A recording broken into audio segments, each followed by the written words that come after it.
What's going on, guys? My name is Alex Caldwell and welcome back to Daily Dose of Dezo. Today we're going to be discussing a documentary that I just recently watched. It's called Ferguson, and it's about the tragic death, murder, and killing of Mike Brown.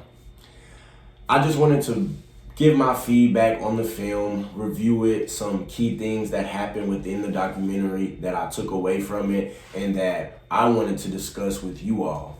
So the first thing that I noticed was there was a part of the documentary where a man was being interviewed and he was speaking to one of the reporters, I would say, and he was talking about how people were flipping over police cars out of anger and frustration.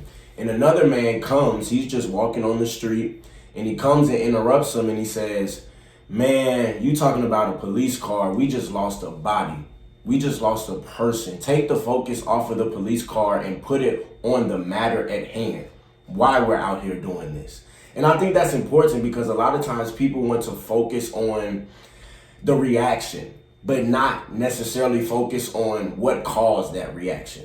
Obviously, people are going to be mad. People are slamming windows, slashing tires, writing different explicit things on police cars, but why? What drew that outrage? What drew that anger? What drew that frustration? And the reality is you just had a 17, 18-year-old just graduated high school. His mother already spoke on how difficult it was just to get him to go to school. So the fact he was able to accomplish that for himself, that's a major accomplishment in his life.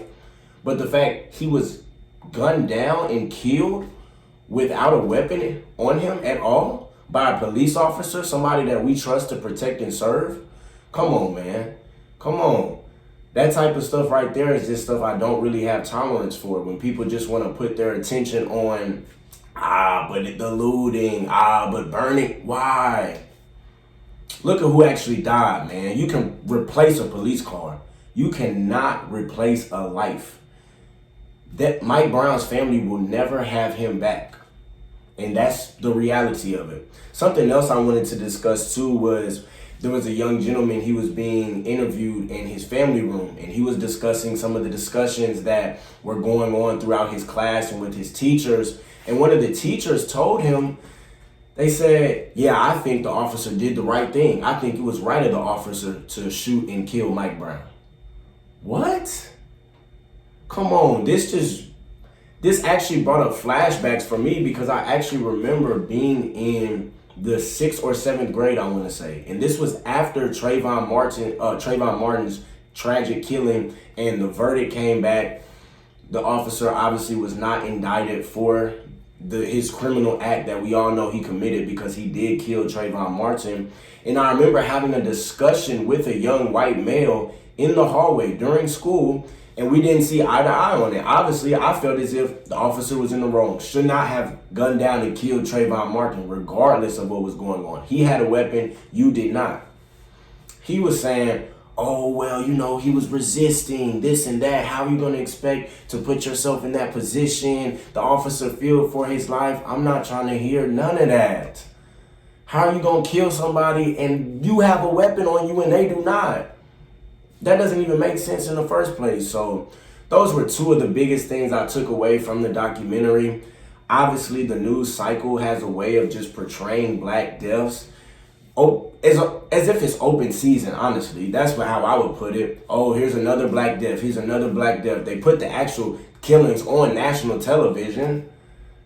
And let's not even mention, they also said in the documentary that Mike Brown's body was left in the street for 4.5 hours. Where do they do that at? That's ridiculous to me, man. It's almost he was a corpse. They're leaving him to rot as if some birds or some type of animal is gonna come and feast on him. 4.5 hours? That's ridiculous. So I just think that all feeds into the media. That all feeds into the system that we're a part of here in the United States and how they view us as black people in general. And the documentary definitely did make me upset in some parts, but I just think overall, a lot of people should draw awareness from it and just understand what's really going on. So that's all we have for today. I'll be back with another video soon. Thank y'all for tuning in.